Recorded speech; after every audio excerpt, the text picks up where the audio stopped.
بسم اللہ الرحمن الرحیم۔ السلام علیکم ورحمۃ اللہ وبرکاتہ۔ جی پیارے ناظرین اکرام،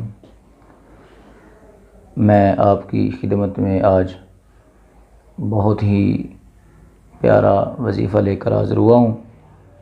یہ وظیفہ ان لوگوں کے لیے ہے جن کے منہ سے بدبو آتی ہے۔ بہت سے مہنگے ٹوتھ پیسٹ استعمال کرنے کے باوجود بھی ان کے منہ سے بو نہیں جاتی، تو ان میرے بھائیوں کے لیے کو میرا یہ پیغام ہے کہ وہ میرے اس وظیفے پہ عمل کریں۔ انشاءاللہ آپ کے منہ کی جو بو ہے وہ زائل ہو جائے گی اور ہمیشہ کے لیے آپ کے منہ کی بدبو انشاءاللہ تعالی ختم ہو جائے گی۔ تو آپ نے کرنا کیا ہے، آپ نے نبی کریم علیہ الصلاۃ و تسلیم کی ذات اقدس پہ آپ نے درود پاک پڑھنا ہے۔ درود یہ ہے: اللہم صلی وسلم علی النبی الطاہر۔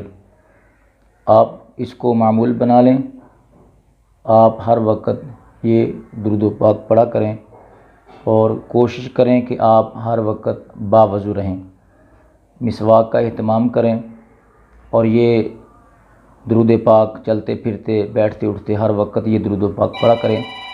انشاءاللہ تعالی آپ کے منہ کی جو بو ہے وہ ختم ہو جائے گی۔ تو درود پاک پھر نوٹ فرما لیں: اللہم صلی وسلم علی النبی الطاہر۔ آپ انشاءاللہ آج ہی یہ درود شریف پڑھنا شروع کر دیں۔ آپ کے جو منہ کی بو ہے جس سے آپ پریشان ہیں، یہ بو جو ہے آدمی کے اگر منہ سے کسی کے منہ سے آئے تو کسی سے بات کرنے سے بھی بندہ ڈرتا ہے، یار میرے منہ سے بو آئے گی تو وہ کیا کہے گا۔ تو گھبرانا نہیں ہے، آپ آج ہی شروع کر دیں انشاءاللہ العزیز، تو آپ دیکھیں گے آپ کے منہ کی جو بو ہے وہ ختم ہو جائے گی۔ السلام علیکم ورحمۃ اللہ۔